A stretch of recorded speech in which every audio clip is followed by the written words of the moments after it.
Chapter 1. Mystery Girl. It all began on a beautiful spring morning in a village called Whistler in Canada, a pretty little village in the mountains of British Columbia. There was a cafe in the village with tables outside, and at one of these tables sat a young man.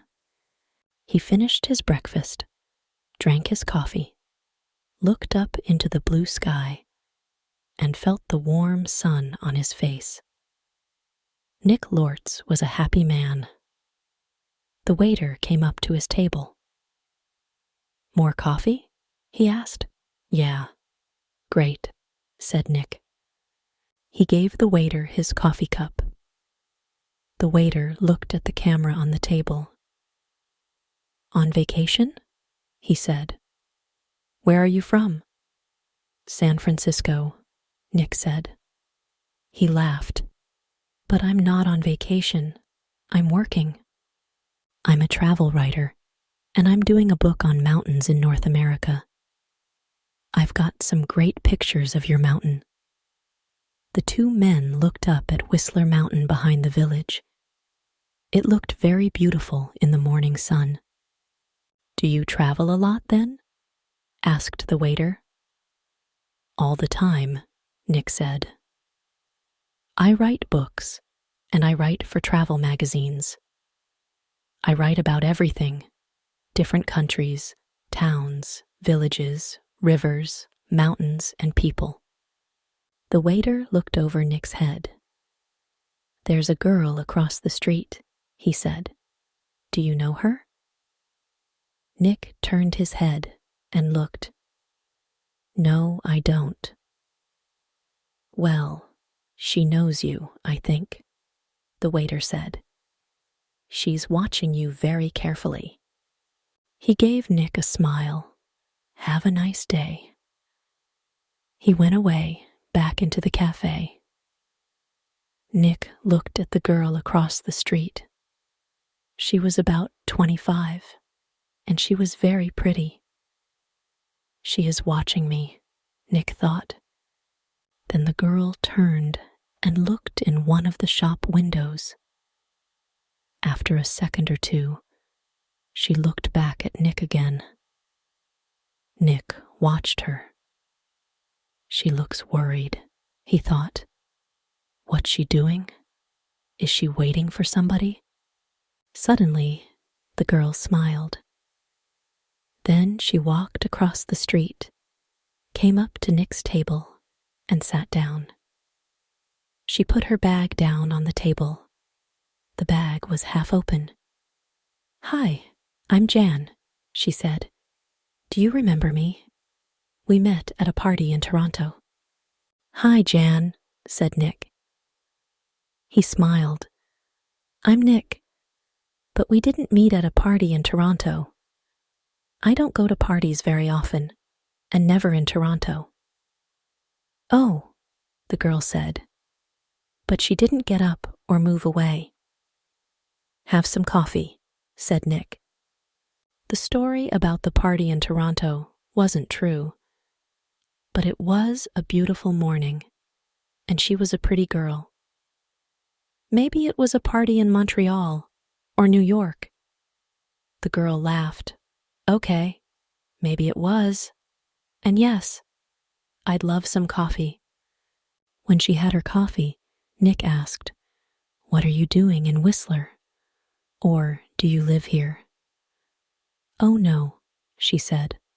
"I'm just traveling through." "And what are you doing here?" "I'm a travel writer," Nick said, "and I'm writing a book about famous mountains." "That's interesting," she said. But her face was worried, not interested, and she looked across the road again. A man with very short white hair walked across the road. He was about 60 years old, and he was tall and thin. The girl watched him. "Are you waiting for someone?" asked Nick. "No," she said quickly. Then she asked, "Where are you going next, Nick?" To Vancouver for 3 or 4 days, he said. When are you going? She asked. Later this morning, he said. There was a letter in the top of the girl's half-open bag. Nick could see some of the writing, and he read it because he saw the word Vancouver. And we can meet at the Empress Hotel, Victoria, Vancouver Island, on Friday afternoon. So she's going to Vancouver too, he thought. Suddenly the girl said, Do you like movies? Movies? Yes, I love movies, he said. Why? I know a man, and he loves movies and going to the cinema, she said slowly. People call him Mr. Hollywood. She smiled at Nick. Can I call you Mr. Hollywood too? Nick laughed. Okay, he said. And what can I call you? She smiled again. Call me Mystery Girl, she said. That's a good name for you, said Nick. Just then, the man with white hair came into the cafe. He did not look at Nick or the girl, but he sat at a table near them. He asked the waiter for some breakfast, and then he began to read a magazine. The girl looked at the man, then quickly looked away again. Do you know him? Nick asked her. No, she said. She finished her coffee quickly and got up. I must go now, she said. Nick stood up too. Nice too, he began. But the girl suddenly took his face between her hands and kissed him on the mouth. Drive carefully, Mr. Hollywood. Goodbye, she said, with a big, beautiful smile.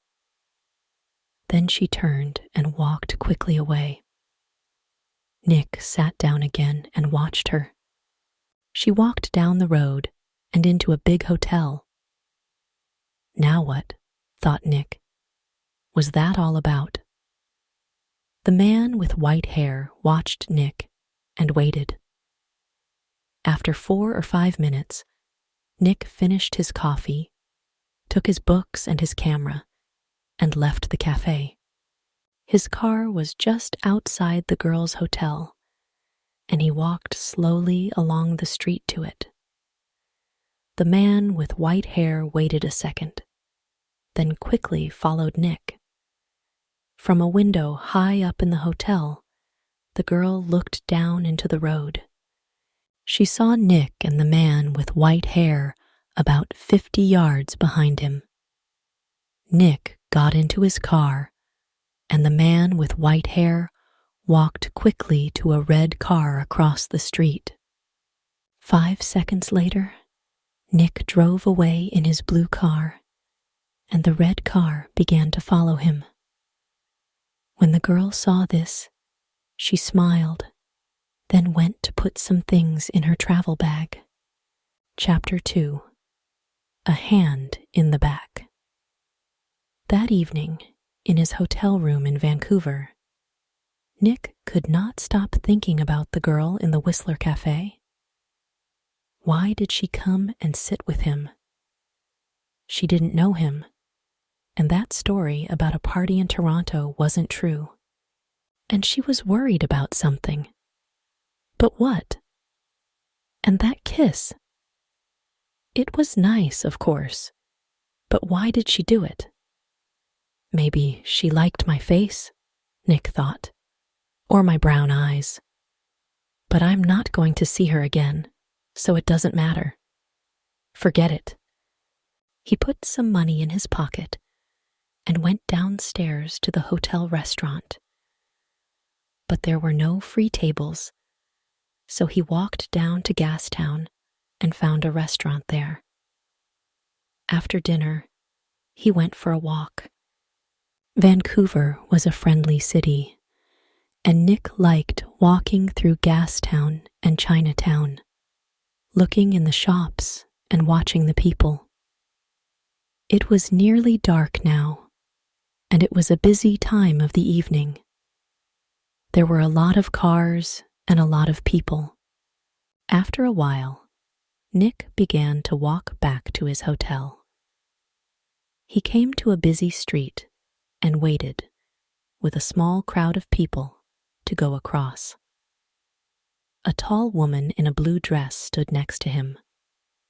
She turned and smiled at him. "It's the first warm evening of spring," she said. "It's nice to be out after the long, cold winter." "Yeah," said Nick. "It's great. Suddenly, there was a hand in his back, and the hand pushed Nick into the road. Nick fell on his face in front of a big green car. But the green car stopped, only inches from Nick's head. The woman in the blue dress ran into the road and pulled Nick to his feet. "Are you okay? What happened?" she said.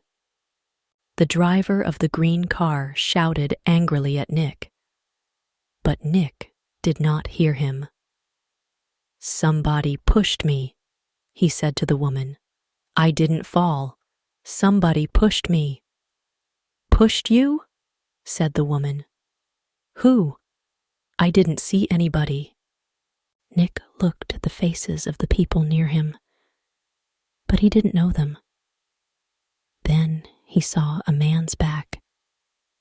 The man was tall and thin and had very short white hair. He walked quickly away down the street and did not look back. "Hey, you!" Nick shouted. "Wait." But the man did not stop, and he was soon lost in the crowds. "Did he push you?" asked the woman in the blue dress. I don't know," Nick said. "Do you know him?" she asked. "I don't know his name," Nick said. "But I know that short white hair. Now where did I see it before?" The woman began to move away. "I must get home," she said. "Are you okay now?" "Yeah, I'm okay," Nick said. "And thanks. Thanks for your help. That's okay?" The woman smiled. "Be careful now." Back in his hotel, Nick sat on his bed and thought. It was an accident. Nobody pushed me. It was an accident. Nobody wants to kill me. And there are hundreds of men in Vancouver with white hair. It was 1 o'clock in the morning, but Nick couldn't sleep. He listened to the cars on the road, and he looked at the night sky through his hotel room window. Then he sat at the table and tried to write some more of his book about mountains, but he couldn't think about his work. He got back into bed. There were 4 or 5 magazines in the hotel room. They were not very interesting, but Nick sat in bed and opened one and saw a photo of Mystery Girl. He looked at the picture very carefully. But yes, it was her, Jan, the girl from the Whistler Cafe. She was next to a man of about 50 or 55, and they were in the garden of a big, expensive house. They smiled at the camera, and they looked very happy. Canadian millionaire Howard Hudson and his daughter Meg, it said under the picture, at their home in Toronto. Meg Hudson, not Jan, not Mystery Girl. Meg Hudson, the daughter of a millionaire. Nick read it again. Why did she come and sit with me in the cafe at Whistler? He thought. Millionaires' daughters don't sit with strangers in cafes and then give them a big kiss when they leave. Why did she do it? What did she want? He thought back to the cafe in Whistler and the girl next to him at the table. Then he remembered something. He remembered a man at a table near them in the cafe. A tall, thin man, about 60 years old. A man with very short white hair. Nick didn't sleep much that night. Chapter 3. A walk in the park. There it is again. Then something hit the tree over his head. Somebody's shooting at me, Nick thought. He turned and ran, and somebody began to run after him. Nick ran through the trees. There was no sun in here, and it was half dark. And there were no people. Nobody to help him. I must get to my car, Nick thought.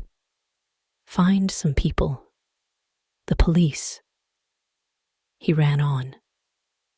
He could still hear the gunmen behind him, so he ran faster. After 3 or 4 minutes, he stopped and listened. Nothing. It was all quiet. Nick was afraid. What's happening? He thought. Why is somebody shooting at me? First, a hand pushes me in front of a car, and now somebody's shooting at me. He waited another second or two, then walked quickly back to his car. He was very careful. He looked and listened all the time. But nobody came out of the trees, and nobody shot at him.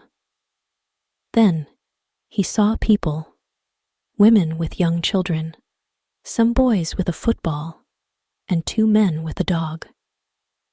He began to feel better. Nobody can shoot me now, he thought. Not with all these people here. 10 minutes later, he was back at his car. There was a letter on the window. Nick read it.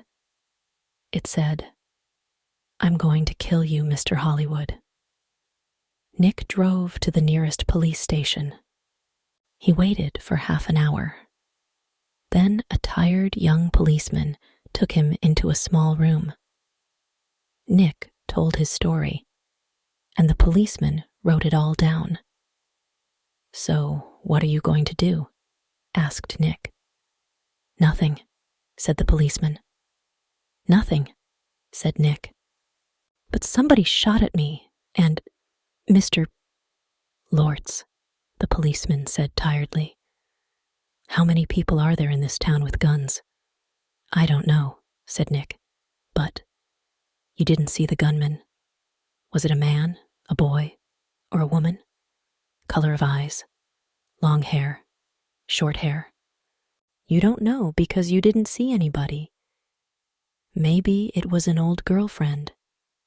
Maybe somebody doesn't like your travel books, Mr. Lortz." "But what about the man with white hair and Whistler?" said Nick. "The girl, Meg Hudson, called me Mr. Hollywood in the cafe, and this man heard her. And now I get a letter to Mr. Hollywood on my car. Who is this Mr. Hollywood? We all want answers to our questions, Mr. Lortz," the policeman said, "but we don't always get them. Questions, but no answers." Nick walked out of the police station and drove to his hotel. He was angry and afraid. How did the man with white hair find me in Vancouver? He thought. Did he follow me from Whistler? Is he following me now? Maybe he's staying at my hotel too, in the next room, with his gun. Chapter 4. The Man with White Hair. Nick stopped his car in front of the hotel. He looked carefully before he got out, but there was nobody with white hair near the hotel. He half ran through the hotel doors and went to the desk inside. "I'm looking for a man with very short white hair," he said to the woman behind the desk. "He's staying here, I think. He's about 60 years old, and he's tall and thin. The woman did not look very interested. "There are a lot of visitors in the hotel," she said. "Do you know his name?" "No, I don't," Nick said. "He's, a friend of a friend, you see. He arrived in Vancouver yesterday, and I must find him. It's very important. Please help me." The woman looked at him. "There are 350 rooms in this hotel," she said, "and maybe 30 or 40 men with white hair. How can I remember all their names?" She turned away to answer a telephone call. Nick walked away from the desk. "A drink," he thought. "I need a drink." He went into the hotel bar, got a drink, and sat down at a table. "So what do I do now?" he thought. And then he remembered something. A letter in the girl's half-open bag in the Whistler Cafe. "And we can meet at the Empress Hotel Victoria, Vancouver Island, on Friday afternoon." And tomorrow was Friday. "I'm going to Victoria on Vancouver Island," he thought. To the Empress Hotel. Nick had dinner in the hotel that evening. He finished eating, got up from his table, and saw the man with white hair. Nick moved quickly. The man was at the hotel desk. Nick could see the white head above the other heads near the desk. "Excuse me," said Nick. He pushed past the people in the hotel restaurant. A small boy ran in front of him, and Nick ran into him. The boy and Nick fell down on the floor. The boy began to cry. "Hey," said a woman behind Nick. "I'm very sorry," said Nick. He got up and helped the boy to his feet. "Are you okay?" he asked the boy. "Be more careful next time," said the woman. Nick moved away quickly. But when he looked back at the hotel desk, he couldn't see the man with white hair. He pushed through the crowd of people. "That man," he shouted at the woman behind the desk. "That man with short white hair. Where did he go?" The woman looked at Nick. "Mr. Vickers?" she said. "I don't know." "Vickers? Is that his name?" said Nick. "What's his room number?" "I'm sorry, I can't tell you that," the woman said. "But I need to," began Nick. The woman turned away to answer the telephone. After a second or two, Nick went upstairs to his room. "Vickers," he thought. "Does Meg Hudson know Mr. Vickers? I need some answers, and I need them quickly." Chapter 5. Vancouver Island. Tsawwassen was about 23 miles south of Vancouver. Nick drove there in his car the next morning for the 1 o'clock ferry to Vancouver Island. Every 5 minutes, he looked behind him. The road was busy. Black cars, white cars, red cars, and green cars. Maybe Vickers was in one of them. At Tsawwassen, Nick drove his car onto the ferry. There were a lot of cars and crowds of people. Nick got out of his car and walked up and down the ship. He looked for a man with white hair, but he didn't see one. Soon the ferry began to move, and Nick felt better. He found the ferry restaurant and got something to eat. More people came in. Nick looked at the faces of all the older men. Some had hats on, so he looked for somebody tall and thin. But there was nobody. Maybe he's not on the ferry, Nick thought. Maybe he's back in Vancouver. Later, Nick walked around the ship again. Once, he thought he saw the man with white hair in the crowds, but he could not be sure. 90 minutes after leaving Tsawasan, the ferry arrived at Swartz Bay on Vancouver Island, and Nick went back down to his car. Swartz Bay was 20 miles north of Victoria. Nick drove quickly, and again looked behind him every 4 or 5 minutes. Once, he saw a red car about 200 yards behind him. Did I see that car on the road from Vancouver to Tsawasan? He thought. He drove more slowly, but the red car still stayed 200 yards behind him, and Nick couldn't see the driver's face or hair. Soon he was in the busy streets of Victoria, and Nick didn't see the red car behind him again. Victoria was a city of gardens and beautiful old buildings. Nick liked Victoria very much, but today he wasn't interested in gardens or buildings. He found the Empress Hotel, went inside, and walked across to the desk. "Can I help you?" a young man asked Nick. "I'm meeting a friend here this afternoon," said Nick. "Miss Hudson." "Hudson?" said the young man. "Wait a minute." He went away and came back. "Sorry, but there's no Miss Hudson staying here." Nick took something from his pocket.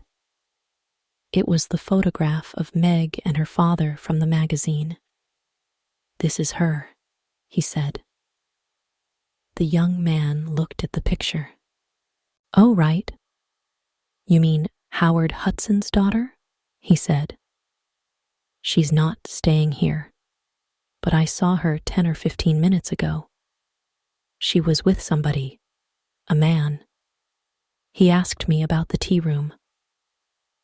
"The tea room?" said Nick. "Where's that?" The man with short white hair was tired. He couldn't sleep, and he couldn't eat.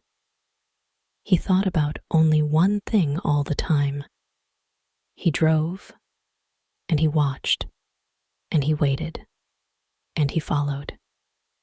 When he drove into Victoria, the streets were busy, and suddenly he lost the blue car in front of him. Angrily, he drove around the city, past all the big hotels. "I must find him," he said. "I must do it. Today." Then he saw the Empress Hotel, and in the street outside it, a blue car. He drove past the hotel, left his car, and ran back down the street. He went across the road and walked past the downstairs windows. There was a big room with tables and chairs and a lot of people. He looked carefully at all the faces. "There she is," he said suddenly. There were 2 men with the girl. He couldn't see their faces, only the backs of their heads. But one of the men was in a green shirt. "Mr. Hollywood," the man said, and smiled. "Goodbye, Mr. Hollywood." People in the street turned to look at him, but the man did not see them. He walked up to the doors of the hotel and put a hand into his pocket. Inside, the gun was cold and hard. Chapter 6. A Tea Party. Nick looked through the doors of the tea room in the Empress Hotel. Meg Hudson sat at a table with a man. The man was about 30, or maybe a year or 2 younger. He was tall and brown from the sun. He wore a white shirt, white trousers, and white shoes. He said something to Meg, and she laughed. She looked very happy. A waiter came up to Nick. "Can I get you some tea?" he asked. "No thanks," said Nick. "I'm with the two people over there." And he walked across to Meg's table. "Hello, mystery girl," said Nick. "Remember me? We met at Whistler. Your name was Jan then, but maybe today it's Meg Hudson." Meg Hudson looked up at him. "Oh," she said, and her face went red. "Who is this, Meg?" asked the man. "This is Nick," said Meg. "He's a writer. Nick, this is Craig Winters." "Sometimes called Mr. Hollywood?" said Nick. "Maybe. But how did you know that?" asked Craig Winters. "I guessed," said Nick. "And I think I'm beginning to understand. Can I ask you a question, Mr. Winters? Does somebody want to kill you?" Craig Winters' face went white. "Kill me? What are you talking about?" asked Meg. "Before I tell you, answer this question, please," said Nick. "You called me Mr. Hollywood in Whistler, and you wanted the man at the next table, the man with white hair, to hear you. Is that right?" Meg Hudson did not answer at first. Then she said quietly, "Yes." "Why?" asked Nick. "I wanted him to follow you, and not me." "Why?" Nick asked again. "I think he's a detective," said Meg. "And I think he's working for my father. I saw him soon after I left Toronto. He followed me." Meg put her hand on Craig Winters' arm. "My father doesn't like Craig. A month ago, he told me not to see Craig again. I'm not happy, and he knows that. I think he guessed that I'm meeting Craig, and now he wants to find Craig and stop him from seeing me." "Stop him?" said Nick. "Or kill him?" "No," Meg Hudson said.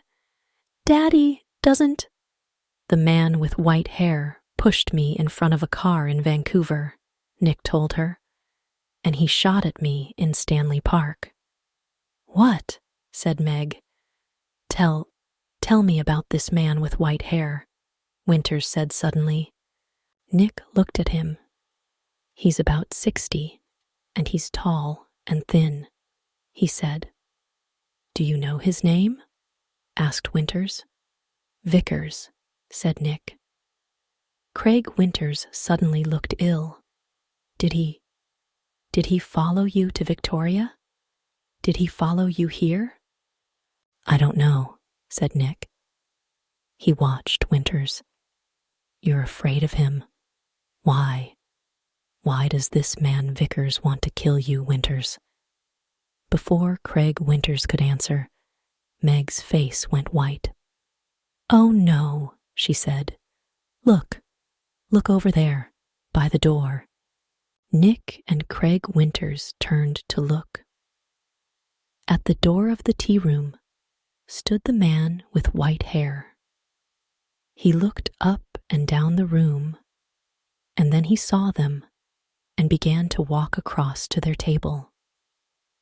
His hand was in his pocket. For a second or two, the three people at the table did not move.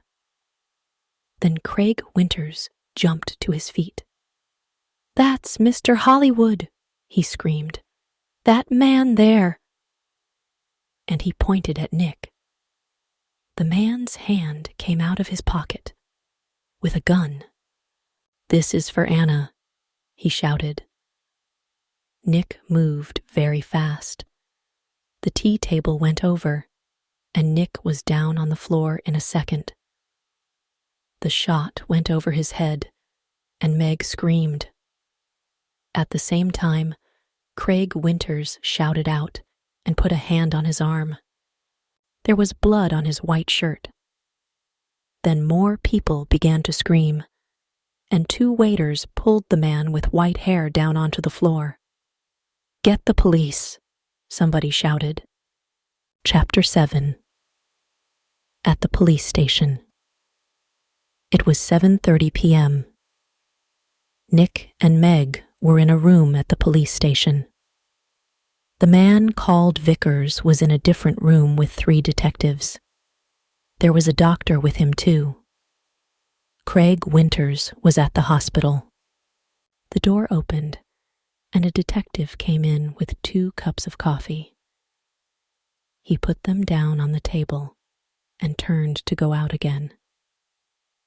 "Detective Edmonds," Meg said, "did the hospital call? Is Craig going to be all right?" "Winters?" Detective Edmonds said. "Yes, he's going to be okay." "Can I call the hospital now?" asked Meg. "I'd like you to wait," said Edmonds. "Detective Keat is going to be here in a minute. He's just coming from the airport and—" He looked through the open door. "Ah, here he is now." A second detective came into the room, and behind him was a tall man with dark hair. Meg stood up quickly. "Daddy!" she cried. "What are you doing here?" "The police called me," said Howard Hudson, "and I flew here at once. Detective Keat met me at the airport. Now sit down, Meg. I want you to listen to me." He did not look at Nick. Meg sat down, and her father took her hands. "Meg, last week Johnny Vickers came to my house. He wanted to talk about his daughter. You remember Anna, Meg? 3 months ago, she jumped off a bridge in Boston and died. She was young, beautiful, and rich, and she didn't want to live. Why? Because she loved a man, and the man took her money, ran away, and left her. And the man was called—" "No," said Meg. "No." "Yes, Meg, yes. He was called Mr. Hollywood." "No," shouted Meg. She began to cry. "That's right, Miss Hudson," said Detective Keat quietly. "To you, he gave the name Craig Winters. When Anna Vickers knew him, he was Carl Windsor. But he liked all his girlfriends to call him Mr. Hollywood. He took nearly $50,000 from Anna Vickers, and there was a girl before that." "No, it's not true," Meg shouted. "It is true, Meg," said her father. Windsor, gets all his money from rich men's daughters. Johnny Vickers loved his daughter. He went to her house in Boston after she died. He read her letters and learned about the money and the name Mr. Hollywood. And when he came to my house, I told him about you, Meg. I said, 'My daughter's got a new boyfriend, and she calls him Mr. Hollywood. I don't like him, but I can't stop her. She's going away to meet him next week, I think. What can I do?' Johnny put his hand on my arm, and he said, 'Don't be afraid for your daughter. I'm going to find that man and stop him.'" Meg said nothing. Her face was very white. For a minute or two, nobody spoke. Then Detective Edmonds said, "Vickers told us all about it, Miss Hudson. He followed you to Whistler and saw you with—" Nick began to understand. "With me, in the cafe. And Meg called me Mr. Hollywood." Howard Hudson looked at Nick. "You're the travel writer guy, right?" "Lortz." "Nick Lortz," said Nick. "Vickers nearly killed me. He shot at me twice and—" But Howard Hudson was not very interested in Nick. He looked at his daughter again. "How much money did you give him, Meg?" he said. I gave him $25,000, said Meg. Only for 2 or 3 months, he said. Then She began to cry again. Well, you can say goodbye to that money, said Hudson angrily. What's going to happen to Vickers? Nick asked Detective Edmonds. Hospital, I think, said Edmonds. Okay, he shot at you, and about 50 people saw him, but he's not a well man. The doctors are going to put him away in a hospital. Howard Hudson stood up. Okay, Meg, I'm going to take you home. My plane is waiting at the airport. Meg followed her father to the door. Then she remembered Nick and turned. I'm sorry, she said. I got you into all this. I called you Mr. Hollywood. That was wrong, but I didn't know. It's okay, said Nick. You know everything now, and it's better to learn it now and not later. $50,000 later. Chapter 8. A Nice Smile. Nick took the evening ferry back to Vancouver. He was tired and hungry, so he went down to get some dinner in the ferry restaurant. The restaurant was busy, and there was only one free table. Nick sat down quickly and began to eat. I must get back to work tomorrow, he thought, and forget about millionaires' daughters and men with guns. Excuse me, somebody said. Can I sit with you? Nick looked up. There was a pretty girl next to his table. He got up. It's okay, he said. You can have this table. I don't want it. And he began to move away. Please don't go, the girl said. Stay and finish your dinner. She smiled at him. It was a nice smile, but Nick knew all about nice smiles. I'm not hungry, he said, and he walked quickly out of the restaurant.